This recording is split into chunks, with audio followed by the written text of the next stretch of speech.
காரைக்கால் அம்மையார் மாங்கனி திருவிழா கோலாகலமாக நடைபெற்று வருகிறது. இது பற்றிய கூடுதல் தகவல்களை செய்தியாளர் அந்தோணிராஜ் வழங்கிட கேட்கலாம். அந்தோணிராஜ் வணக்கம். காரைக்கால் அம்மையார் மாங்கனி திருவிழாவின் சிறப்புகள் என்னென்ன? பக்தர்களுக்காக செய்யப்பட்டிருக்கக்கூடிய ஏற்பாடுகள் என்னென்ன? 63 நாயன்மார்களில் ஒரு பெண் நாயன்மாருமான காரைக்கால் அம்மையாரும் சிவபெருமனால் அம்மையை என்று அழைக்கப்பட்டவருமான காரைக்கால் அம்மையார் இறைவனிடம் தவமிருந்து மாங்கனி பெற்றதாக ஐதீகம். இதனை சித்தரிக்கும் விதமாக காரைக்கால் அம்மையாரின் வாழ்க்கை வரலாற்றை விளக்கும் வகையில் காரைக்காலில் ஆண்டுதோறும் மாங்கனி திருவிழா நடைபெறும். இந்த ஆண்டு மாங்கனி திருவிழா கடந்த 8ஆம் தேதி மாப்பிள்ளை அழைப்புடன் கோலாகலமாக தொடங்கியது. நேற்று காரைக்கால் அம்மையார் என்று அழைக்கப்படும் புனிதவதி தாயார் பரமத்த செட்டியார் திருக்கல்யாண வைபவம் அதி விமர்சையாக நடைபெற்றது. அதனைத் தொடர்ந்து இன்று முக்கிய நிகழ்வான மாங்கனி திருவிழா கைலாசநாதர் கோயிலில் வெகு விமர்சையாக நடைபெற்று வருகிறது. சிவபெருமான் புஷான மூர்த்தி எனப்படும் பிச்சாண்ட மூர்த்தியாக எழுந்தருளி காட்சியளித்து வருகிறார். சிவவாத்தியங்கள் மூலம் ஆலயத்தின் பிரகாரங்களை சுற்றி வந்தால் பின்பு காரைக்காலில் முக்கிய வீதிகள் பிச்சாண்டர் சாமி வீதி உலா நிகழ்ச்சி நடைபெற்று வருகிறது.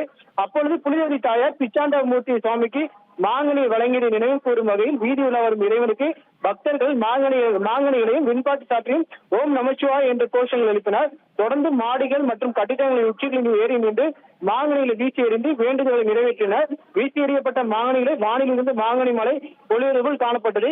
இவற்றை ஆயிரக்கணக்கான பக்தர்கள் போட்டி போட்டுக் கொண்டு பிடித்தனர். மாங்கனிகளை வீசி எறிவதும் பிடிப்பதாலும் சுவாமி வீதியுலா சென்ற சாலை முழுவதும் மாங்கனிகள் வீசி எறியப்பட்டன.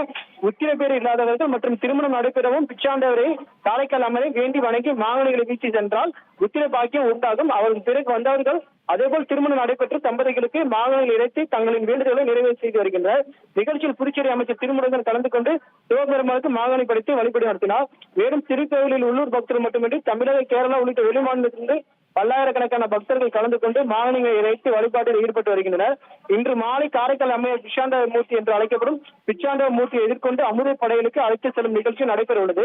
தொடர்ந்து தற்போது பக்தர்கள் அதிக அளவு இந்த மாங்கனி திருவிழாவில் குவிந்து வருவதால் புதுச்சேரி மாநில டிஐஜி சத்யசுந்தரம், மாவட்ட எஸ்எஸ்பி லட்சுமி சௌஜன்யா தலைமையில் 300க்கும் மேற்பட்ட போலீசார் தற்போது பாதுகாப்பு பணியில் ஈடுபட்டு வருகின்றனர். ட்ரெண்ட ஃப்ரெண்ட் ஆக்கிக்கோங்க. தந்தி டிவியின் சப்ஸ்கிரைபர்ஸ் அண்ட் ஃபாலோவர்ஸ் குடும்பத்துல நீங்களும் இணையுங்க.